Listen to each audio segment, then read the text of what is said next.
तो चलिए इस बीच आगे बढ़ेंगे। एक बड़ी खबर आपको बता दें, रूस यूक्रेन जंग ने खतरनाक रफ्तार पकड़ ली है। यूक्रेन के ड्रोन हमलों से रूस में ईंधन संकट गहराया है। कीव, खार्किव और जापोरेजिया पर रूस के ताबड़तोड़ हमले जारी हैं। मॉस्को और क्रीमिया में इमरजेंसी जैसे हालात की चर्चा है। पुतिन ने सैन्य कमांडरों की एक आपात बैठक बुलाई है। पुतिन आज कोई बहुत बड़ा फैसला ले सकते हैं। पुतिन ने एटमी हथियारों के एक्टिव होने के आदेश दे दिए। यह बहुत बड़ी खबर है। रूस और यूक्रेन के बीच जारी युद्ध अब अपने सबसे खतरनाक दौर में पहुंचता हुआ दिखाई दे रहा है। 5वें साल में प्रवेश कर चुके इस युद्ध में अब दोनों देशों ने हमलों की तीव्रता बढ़ा दी है। और सबसे बड़ी खबर ये कि पुतिन ने इन हमलों के बीच अब आपात बैठक बुलाई है। और इस आपात बैठक में पुतिन एटमी हथियारों को एक्टिव रहने के आदेश दे सकते हैं। ये बहुत बड़ी खबर हम ब्रेक कर रहे हैं। यूक्रेन और रूस का युद्ध जो पिछले 5 सालों से लगातार चल रहा था, एक बार फिर अपने सबसे तेज मुकाम पर पहुंच चुका है। रूस यूक्रेन युद्ध में हमलों की रफ्तार बहुत तेज हुई है। आपको याद होगा, मॉस्को में यूक्रेन ने तेल रिफाइनरी पर अटैक किया और लगातार रूस की ईंधन आपूर्ति को वो बाधित कर रहा है। ऐसे में रूस में तेल, पेट्रोल, डीजल, एलपीजी के संकट से गुजरता हुआ रूस अब कोई बहुत बड़ा फैसला ले सकता है। और ये आपको टीवी स्क्रीन पर जो तस्वीरें नजर आ रही हैं, ये यूक्रेन ने जो रूस पर अटैक किए हैं उनकी तस्वीरें हैं।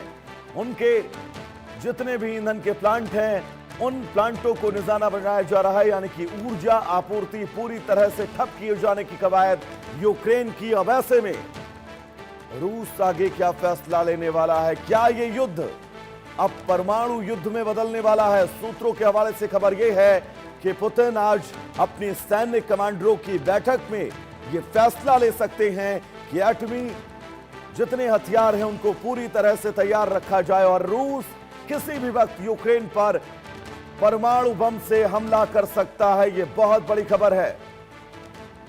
सैन्य कमांडरों की आपातकालीन बैठक बुलाई गई है रूस के द्वारा और अब इस बैठक में कोई बहुत बड़ा फैसला लिया जा सकता है। वो फैसला क्या होगा, हम आपको पल पल की अपडेट सबसे पहले देते रहेंगे। लेकिन फिलहाल बड़ी खबर यह कि पुतिन ने अपने सैन्य कमांडरों की बैठक बुलाई है, क्योंकि रूस की वो तस्वीर जो लगातार हमने आपको दिखाई कि कैसे वहां पर अब ईंधन संकट से रूस जूझने लगा है। वो रूस जो विश्व का एक बड़ा तेल आयातक देशों में से एक है, जहां का क्रूड ऑयल कई देशों में जाता है और उन देशों की तेल आपूर्ति को पूरी करता है। ऐसे में अगर रूस के अंदर ही तेल का संकट है और इसकी वजह यूक्रेन है, रूस में पेट्रोल पंपों के बाहर लंबी लंबी लाइनें हैं, रूस में अब आने वाले वक्त में स्थितियां और गंभीर हो सकती हैं, तो यह तय है पुतिन आज कोई बहुत बड़ा फैसला ले सकते हैं।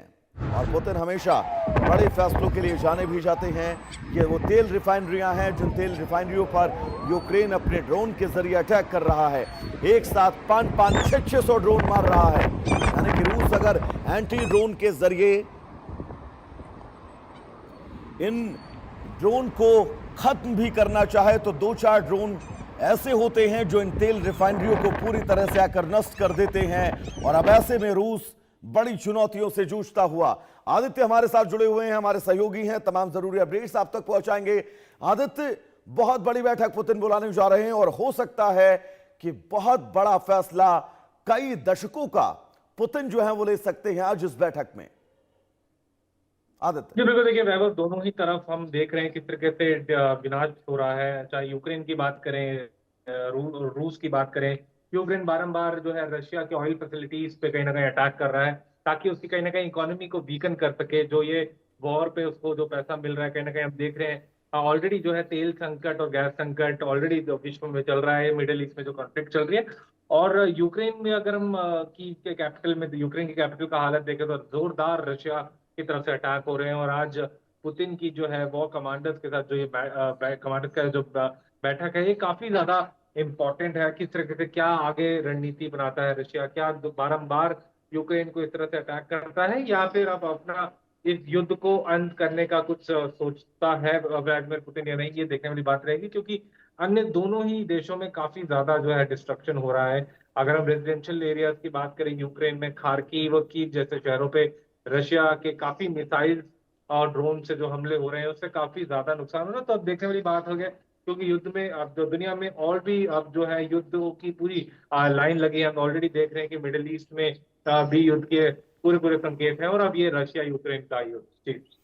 आदित्य, बहुत महत्वपूर्ण है क्योंकि कूटनीतिक स्तर पर लगातार कई दौर की बातचीत हो चुकी है। अमेरिका ने मध्यस्थता की पूरी कोशिश की है, यूरोप के कई देशों ने मध्यस्थता की पूरी कोशिश की है, लेकिन 5 साल में इस युद्ध के रोके जाने का कोई विकल्प नजर नहीं आया। तो वैसे में कूटनीतिक रास्ता मुझे नहीं लग रहा है कोई खुला है रूस और यूक्रेन के इस युद्ध को रोकने के बीच में। जी बिल्कुल, देखिए अमेरिका कहीं ना कहीं खुद भी अभी एक वॉर की स्थिति में फंसा हुआ है, जैसे आप भी जानते हैं, मिडिल ईस्ट में। और अमेरिका ने भी काफी, ट्रम्प ने बोला कि हम मध्यस्थता करेंगे और रूस यूक्रेन का युद्ध अंत करेंगे, लेकिन ऐसा बिल्कुल नहीं हुआ। और अब ये अग्रेसिव मोड में जा रहा है रूस यूक्रेन का। अगर हम युद्ध देखें, ऑलरेडी जो है पेट्रोल गैस की ऑलरेडी किल्लत बहुत ज्यादा है, और ऐसे ही अगर बारंबार यूक्रेन जो है रूस के पेट्रोल और ऑयल और गैस फैसिलिटीज पे इसी तरह से अटैक करता रहा, तो आने वाला दौर जो है दुनिया के लिए काफी ज्यादा मुश्किल होने वाला है, क्योंकि गैस और ऑयल की कीमत से ऑलरेडी जो है विश्व जूझ रहा है। और अब देखने वाली बात रहेगी वैभव कि यहाँ से कैसे चीजें आगे बढ़ती है। जी।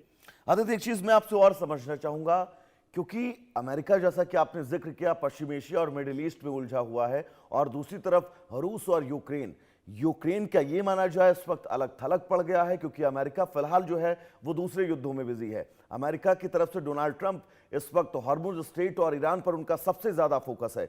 लेकिन जब अमेरिका पीछे अगर हटा भी है, ऐसी कंडीशन में अगर यूक्रेन इतने घातक हमले कर रहा है, तो बैक सपोर्ट कोई ना कोई तो जरूर होगा यूक्रेन को।